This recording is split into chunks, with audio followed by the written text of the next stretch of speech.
Parang Dax, itong 2025 season, sinong Rookie of the Year natin? Nahirapan ako eh. Kasi meron tayong apat.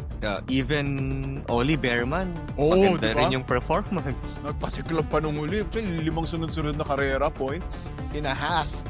In a Haas car. Totoo.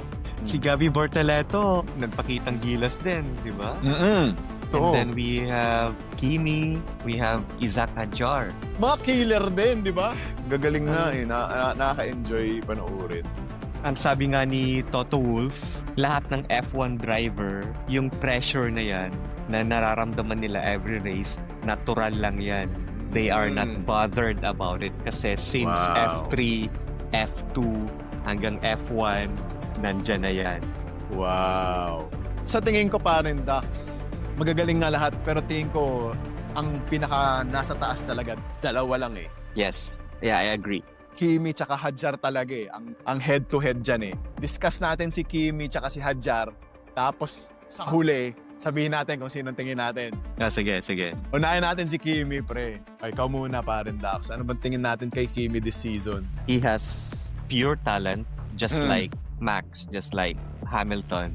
And ito yung nakita ni Toto Wolff. And we have to consider din yung age niya. Kasi pumasok siya sa F1, nagta-testing na siya, wala pa yata siyang 18 eh. Tapos pumasok siya ng F1 at age 18 hanggang naging 19 siya ngayon. He was able to fight with yung mga veterano, with Piastri, with Lando Norris, di ba? And may mga races na mas magaling siya kaysa kay George Russell. Totoo. Mas mataas ang finish niya, di ba? Di ba? Oo. Hmm. These are mga considerations na kailangan nating i-weigh ba. So age, quickness, his ability to manage yung tires, Yes. and then ability to perform despite the pressure na nakukuha niya during the race from Correct. other veteran drivers. Oo, pre. Yung depensa niya talagang kitang-kita ng mga ang dami rin nag-cheer sa kanya dahil dun eh. Nasa likod mo sila Lando, sila Oscar, 'di ba? Minsan may maririnig ka kay Kimi na kaya lang naman maganda ang results niyan kasi Mercedes yung gamit niyang sasakyan. Yeah. Pero tandaan din natin, hindi lahat ng teenager pag nilagay mo sa Mercedes na sasakyan magpe-perform ng ganyan. Kung rookie ka tapos nasa Sauber ka or nasa Haas, hindi ganun kalaki ang pressure sa likod mo kasi yung Yes. team naman mismo hindi naman expected to perform at the highest level. Yeah. Pero ang Mercedes, hindi ka pwedeng paruki-ruki dyan. Di ba?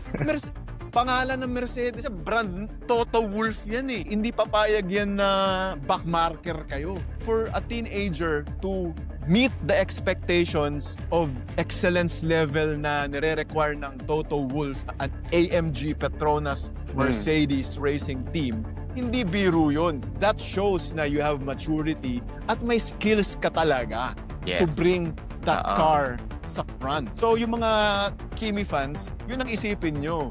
Hindi yung dahil Mercedes kaya ang ganda ng performance niya. Hindi. Kimi yan, bata, naka-perform sa Mercedes na brand. Siyempre, minsan may mga rookie mistakes, minsan magugulat ka, nasa harap si George, tapos makikita mo na lang, nasa graba si Kimi. normal minsan talaga yun sa rookie. Rookie nga eh. Pero overall, sa buong season, 3 podiums. Come on. Di ba? So, ang lakas din ni Kimi talaga, pre. And then, dumako tayo kay Isaac. For Hadjar to have this kind of result this year, parang magtatanong ka eh, rookie pa ba tong batang to? Totoo, yes. Di ba? Mm-mm. Qualifying, laging nasa Q2, Q3. Hindi nawawala. Correct. Tapos during race itself, ang daming mga overtakes. Very consistent. Nandyan sa points sa top 10. Yes. May isang podium pa sa Zandvoort. And besides his podium sa Zandvoort, talagang siya yung kumukolekta ng mga puntos ng Racing Bulls. Mm-mm. Kaya nasa top 6 sila ngayon sa standing. Tsaka isipin mo ha, di ba, junior team ng Red Bull yan. And for him to really be always there sa midfield, hindi nawawala yung pangalan niya sa broadcast eh. Laging Hadjar, Hadjar, Hadjar. Nasa midfield, lagi silang magkakalaban sila lagi nila Leclerc. Sa gitna, Hindi nawawala pa nila Hadjar. Sila Lawson, sila Yuki. Rookie yan pero laging nasa midfield battles na mga highlights sa mga broadcast. Tapos, syempre, hindi na natin matatanggal sa mga accomplishments ni Hadjar. Red Bull. Kilalang kilala ang Red Bull sa pagiging napaka-brutal sa mga hina-hire nilang drivers. And for them to choose a rookie para itabi sa Max Kay Max. Verstappen, that says a lot about what Red Bull thinks of you. Diba? Ang role lang naman talaga ng Racing Bulls is to develop yung mga rookie drivers na nasa Drivers Academy nila. So yung stepping stone nila for F1. For Hadjar to perform better than Red Bull, especially kung i-compare mo siya kay Yuki, di ba? Parang it says something about your talent.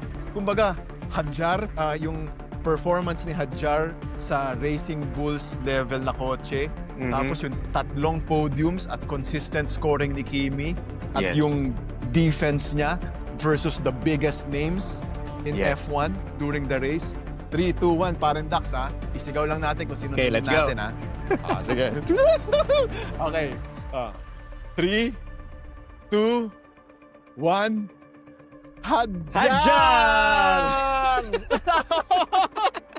By a very thin margin. Isaac performed more consistently and then less rookie mistakes. Yes. Mukha siyang hindi rookie this season talaga. Tama yung sinabi mo, paring Dax.